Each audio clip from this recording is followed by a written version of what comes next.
People usually enter meaningful work with a desire to contribute. They want to solve problems, serve customers, and take pride in what they do. But management can unintentionally damage that desire. Rankings, pressure, fear, and rewards can pull attention away from the work itself. A leader should care because quality depends on judgment, cooperation, and learning. Those cannot be commanded into existence. They have to be protected. Deming treated motivation as part of psychology, one element of his system of profound knowledge.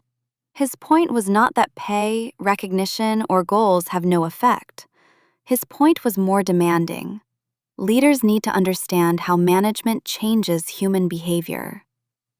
Intrinsic motivation is the desire to learn, improve, contribute, and take pride in work because the work has meaning.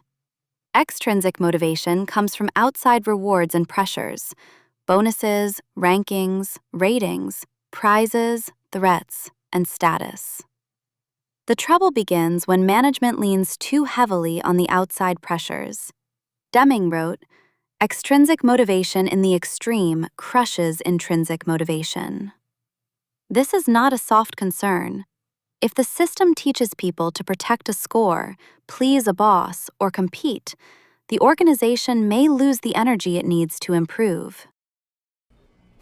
North Star operated 9 clinics. The numbers were troubling. Wait times were uneven, access was slipping. Turnover was rising. Elena, North Star's operations leader, came to a meeting with a proposal. Each clinic would receive a monthly productivity score. The top clinic would be recognized. The bottom clinic would submit an improvement plan. Marcus looked at the draft dashboard. He understood why Elena was frustrated. We need people to know this matters. If we recognize the top performers, the others will have a reason to catch up. Maybe. But what if the score changes what people pay attention to? They should pay attention to access, callbacks, and visit flow. That is the point. Or they may pay attention to looking good on the dashboard. A clinic can lift the score and still make the work worse. Then what are you suggesting? We cannot just ask everyone to care more. I do not think caring is the problem. I think the system is wearing people down. The room went quiet. Marcus was questioning the theory behind the remedy. He asked the team to look at the work, not just the ranking. One clinic served complex patients. Another lost 2 exam rooms to equipment problems. A third had nurses covering refills, triage, and insurance paperwork. The people were exhausted because they cared. Elena visited one clinic the next week. She watched a medical assistant search for a working blood pressure cuff while a physician waited for misrouted lab results. Later, Elena asked a nurse what would help. If you could change one thing about the system, what would it be? Take your time. This is not a performance review. That small sentence mattered. People were used to explaining bad numbers.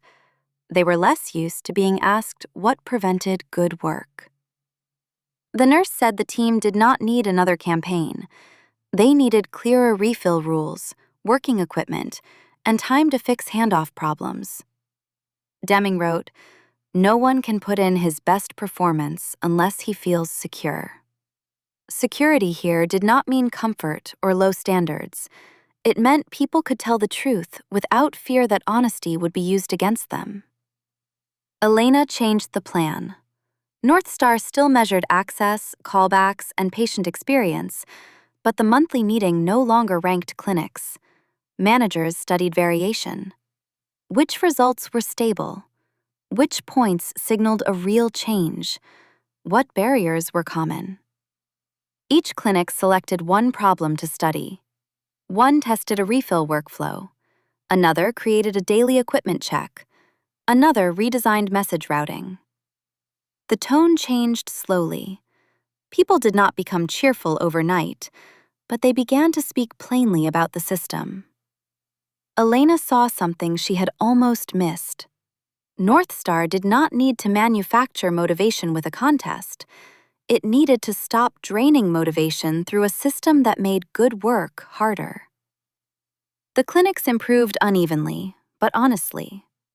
Gains from clearer methods and deeper trust were harder to copy than a dashboard or bonus plan.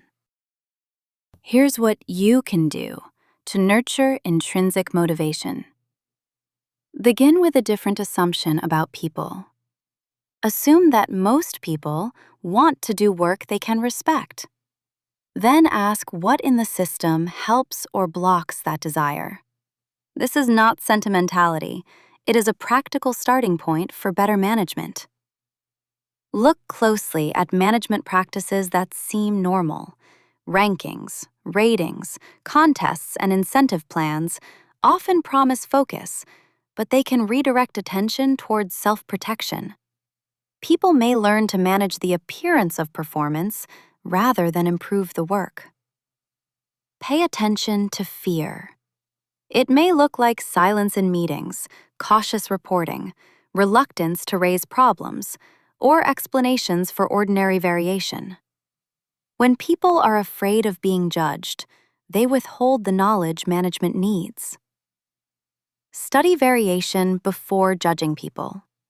If performance is mostly shaped by the system, ranking individuals or teams can be misleading. Leaders need methods that distinguish a real signal from routine fluctuation.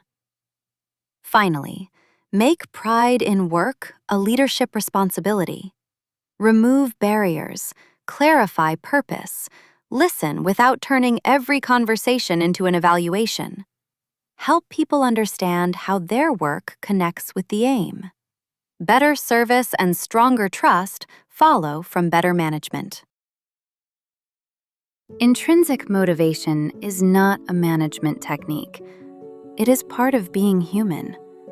People bring curiosity, judgment, care, and the desire to contribute into their work.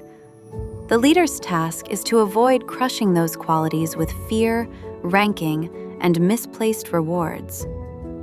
Deming asks leaders to think differently about performance. Do not start by trying to push harder on people. Start by improving the system that shapes what people can do. When management protects intrinsic motivation, work becomes a place where learning, pride, and better service can grow.